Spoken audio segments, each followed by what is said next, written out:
Okay, we left off chapter 30 in the Maral, Gevruras Hashem. After Moshe performs the miracles to prove that he is God's agent to take the Jews out of Egypt, so Paro says to Moshe and Aaron, why are you disrupting the people from their work? L'chul l'sivlosechem. Go to your own involvements. Because factually, Shevet Levi was not part of the bondage. We're not part of bondage. So, and because we see Moshe and Aaron, they have free movement. They're not bound to the quotas, which the rest of the Jews are bound to. So he says, L'chul l'sivlosechem pirshu razal b'shmos rabo. Shevet Levi pono hoyo ma'avodas perech. That the tribe of Levi was exempt from the hard back-breaking work. Therefore he says, go to your own involvements. Go attend to your chores in your home. What are you bothering the people? We see that Moshe and Aaron, they had free movement. It's not that they had a special dispensation that they were able to be free of the work. He never protested that they're not involved. As we said earlier, they were exempt. Why?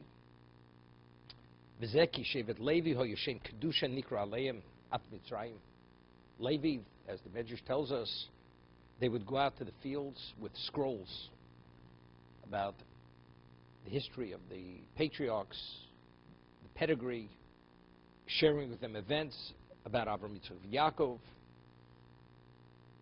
the 7 Noahide laws. So whatever exposure of spirituality the Jews had in Egypt, even though they became idolaters, it was through the tribe of Levi. Levi, even bondage, they always retained the profile of Kedusha. This is the reason why ultimately all the Jews succumbed to the Chet Egel. The only tribe did not, because they were never tainted. They were never affected by the bondage. It was due to the bondage. That's why they were vulnerable to idolatry, because the masters, a person has a master and dictates your life, you're vulnerable to many things. They had no masters. Their master, even in Egypt, was only Hashem. Ubechai Yosef hoyepotes Shevet Levi min mas hamelech shekol odom mutalav avodas hamelech.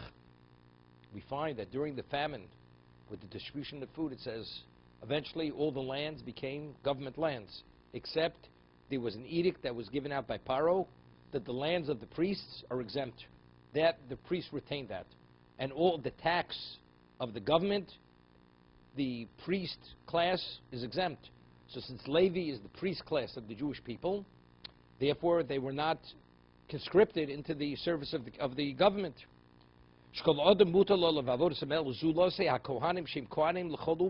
Every nation has its priest class. They're exempt. Shevet Levi, and since Shevet Levi,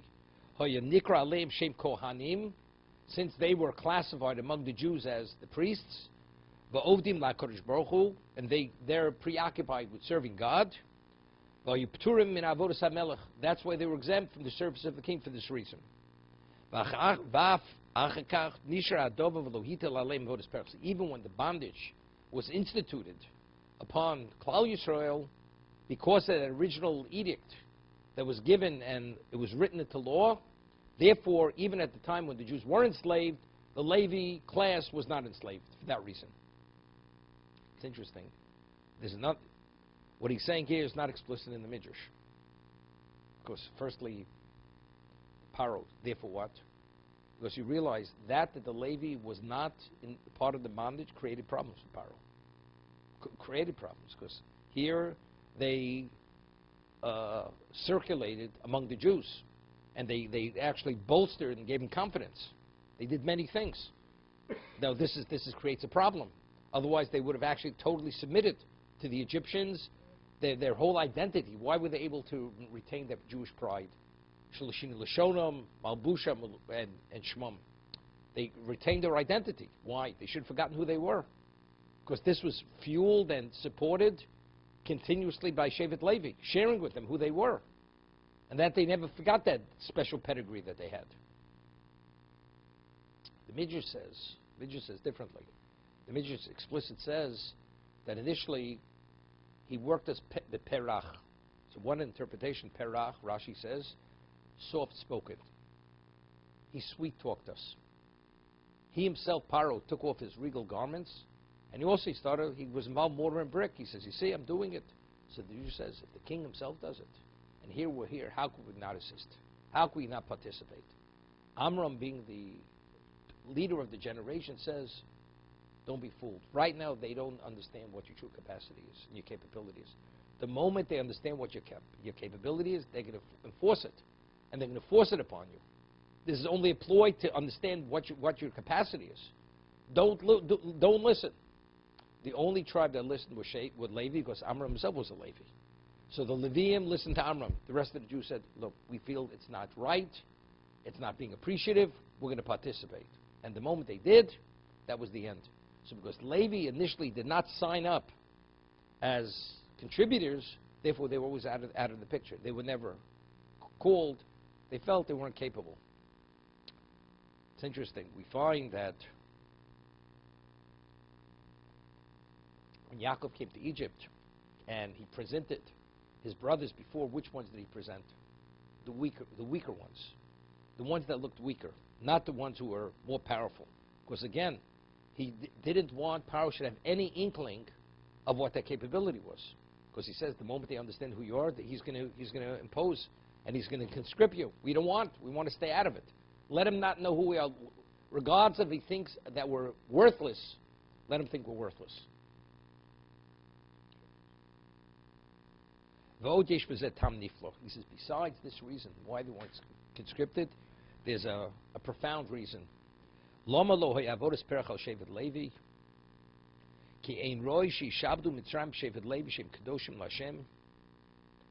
They themselves are consecrated for God, Levi. That's God's domain. Levi's Kedusha, according to one interpretation, it says by Levi, each one of the sons, who named the sons of Yaakov? The mothers. Leah named her children, Rachel named her children, and Bilhah and Zilpah's children were named by Rachel and Leah because they were their maidservants. Who named Levi? It says his name was called Levi. So Rashi says that Hashem sent Gabriel to name Levi Levi. So, why? Because he was destined for Kedusha, to be the tribe that's dedicated to God. So you see? So what is Levi? Levi is God's domain. Because he's God's domain. Now it's interesting. Regarding Pidyon Haben, a Kohen, his child is not subject to Pidyon Haben. A Levi's child also not subject to Pidyon Haben. What about if a Yisrael marries a Leviah? His wife is a Bas Levi. Also not. Why? Because the womb the child opened is the womb of a Levi. Therefore what? Why do you need Pidyon Haben? So this Sephardo explains that initially, at the time of the 10th plague, which is Makas Bechoros, Jews were far from perfect. So when you have Midas Adin, the attribute of justice and force, the Jews should have been vulnerable to it. Why weren't they? Because God went and took all the Bechorim for himself. So because they became God's domain, therefore they were not vulnerable to the 10th Makkah, to Makkah's Bechoros. The Levium God didn't have to take. They were that. So therefore, the ordinary Jew who would have succumbed would have been destroyed. But he wasn't, because God took him. But even though that's not his reality, he has to be redeemed. What are we accomplished by redeeming the Levi? The Levi is that. He is still God's domain. Because he's always been God's domain. So therefore he has no relevance to Pidyon Haben for that reason. Okay?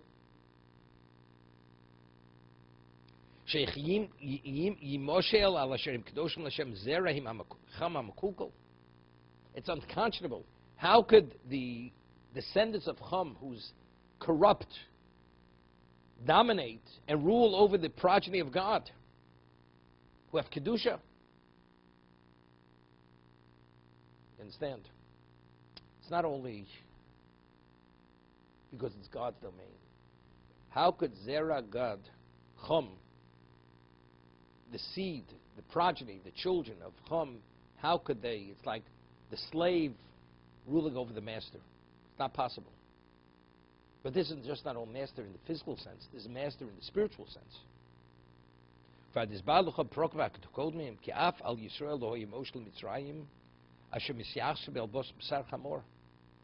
Factually, we said the Egyptians are compared to the donkey. It's, as Yechezkel says, B'sar Chamor B'soram. Their flesh is the equivalent of the flesh of donkeys. So how does something which is totally physical dominate something which is spiritual? Klal Yisrael have a spiritual element to them. Because we didn't reach our perfect level, the ones we achieved, we reached the 600,000. That was the critical mass number. That's when they couldn't dominate us anymore. That was the end of the bondage in the physical sense. They were born holy from the womb.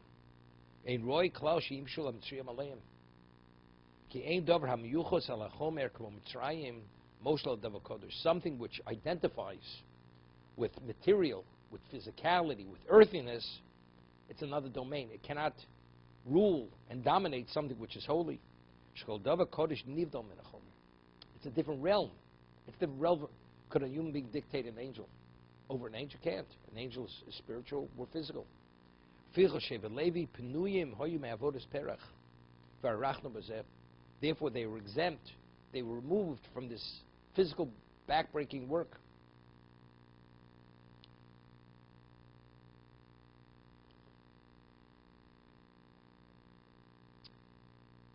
It's interesting. We find that Shimon and Levi, they destroyed the community of Sodom. And for the same reason, they said, "Oh, we're going to let our sister be treated like a zona." Because Yaakov reprimanded them. But what was their answer?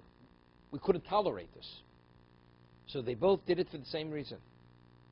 Yet, Zimri was from this tribe of Shimon.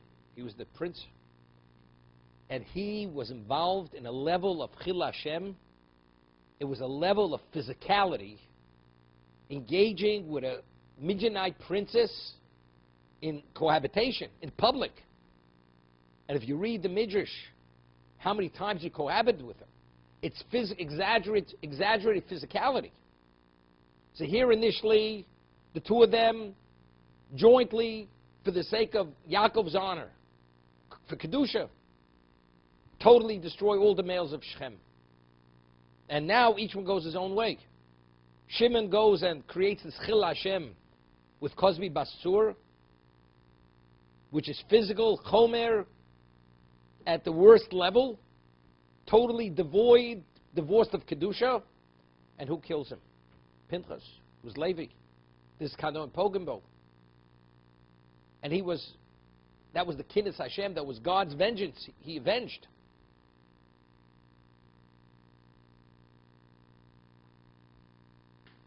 So you see something. Two people could be doing something for the same reason, same mindset, but still it's a different reality, because later it reveals if Zimri was from the tribe of Shimon, evidently, how does Shimon not merit or merit to have such a descendant? So seemingly it's a reflection that's within the makeup of Shimon, there's a lack of spirituality. There's a certain deficiency. And because there was that deficiency, this Chil Hashem could happen. Levi, impossible. Levi is always identified with Kiddush Hashem. Shechem, the Egel, Chanukah, always. They Kanoim Hashem, they're God's zealots. That's what they are.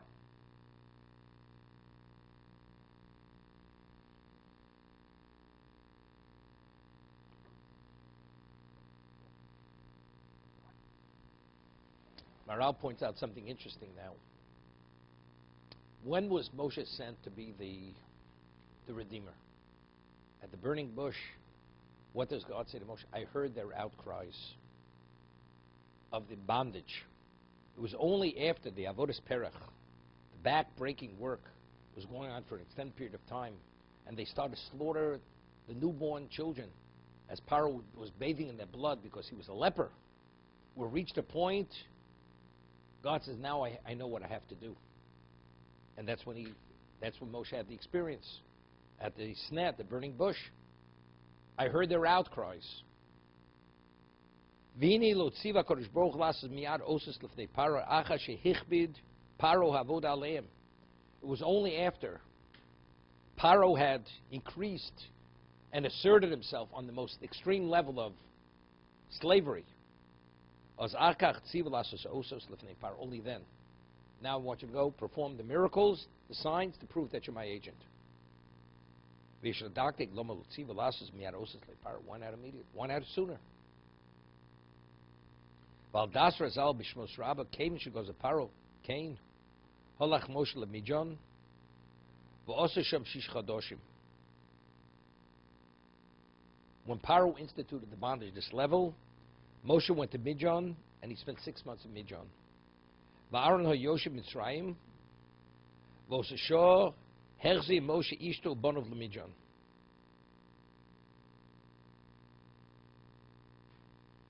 Interesting.